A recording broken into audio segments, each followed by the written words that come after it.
Kebiasaan minum es kadang susah untuk dihentikan. Bahkan ketika hamil, apalagi cuaca di Indonesia cenderung panas. Tambah lagi, kondisi tubuh saat hamil terasa lebih mudah gerah. Namun, banyak pendapat mengatakan bahwa minuman es bisa mengganggu kandungan dan tidak sehat bagi janin. Apakah ini fakta atau hanya sekedar mitos? Meskipun tidak semua, tapi ibu hamil sering merasa lebih suka minum minuman dingin. Itu dikarenakan kehamilan bisa menyebabkan mual dan muntah yang menyebabkan dehidrasi.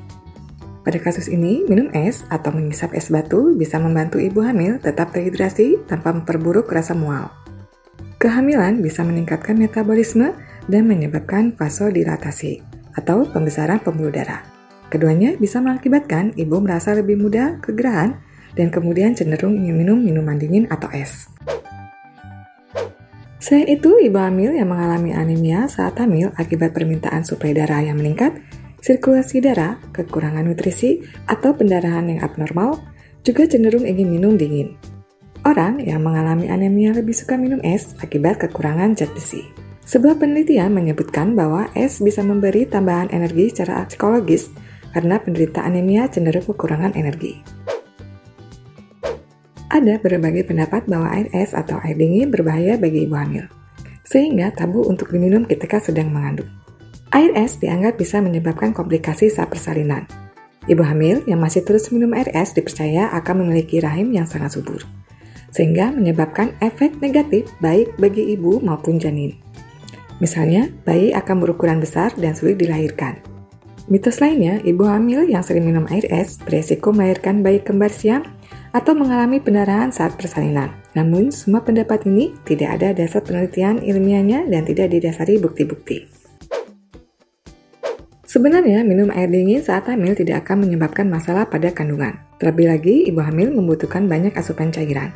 Tetapi yang bisa menjadi masalah adalah jika air es yang diminum berupa soda atau minuman lain yang mengandung pengawet dan tinggi kandungan gula. Minuman es yang tidak sehat harus dihindari oleh ibu hamil, meskipun masih boleh dikonsumsi sekali dalam jumlah yang terbatas. Penelitian menemukan bahwa bila ibu hamil mengkonsumsi banyak gula, terutama dari minuman soda yang menggunakan pemanis, bayi akan memiliki kesulitan memecahkan masalah serta mengingat hal-hal yang bersifat verbal.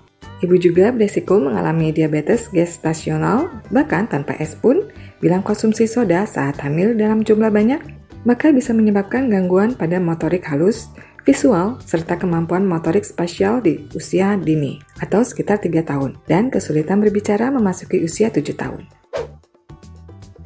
Jadi, masalahnya bukan pada penggunaan es atau temperatur minuman yang dikonsumsi ibu hamil, tetapi kandungan gula, pengawet, pemanis, dan sebagainya yang ada dalam minuman dingin.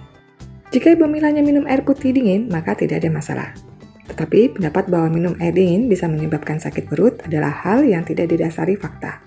Ketika makanan atau minuman yang dingin atau panas masuk ke mulut, tentu sensor mulut akan merespon perubahan suhu tersebut. Walaupun masih diperbolehkan minum es ketika sedang hamil, sebaiknya dikonsumsi dalam jumlah yang dibatasi dan tidak berlebihan.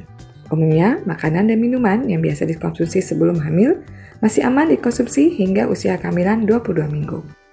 Tetapi tetap harus dalam pengawasan dokter kandungan. Setiap ibu hamil harus memeriksakan kandungan untuk memastikan kondisi kehamilannya sehat dan tidak termasuk kehamilan beresiko tinggi. Ibu yang kehamilannya termasuk sehat dan beresiko rendah bisa minum dan makan apa saja selama dinyatakan aman oleh dokter. Ibu hamil sebaiknya selalu memilih jenis minuman atau cairan yang terbaik bagi dirinya maupun janinnya. Ibu harus tetap terhidrasi dan menghindari soda pemanis buatan, jus, dan kafein dalam jumlah banyak. Demikian informasi kali ini, tuliskan di kolom komentar bila ada yang ingin ditanyakan. Jangan lupa untuk like dan share, serta tekan tombol subscribe agar tidak ketinggalan informasi seputar kehamilan di channel Ayah Bunda Pintar.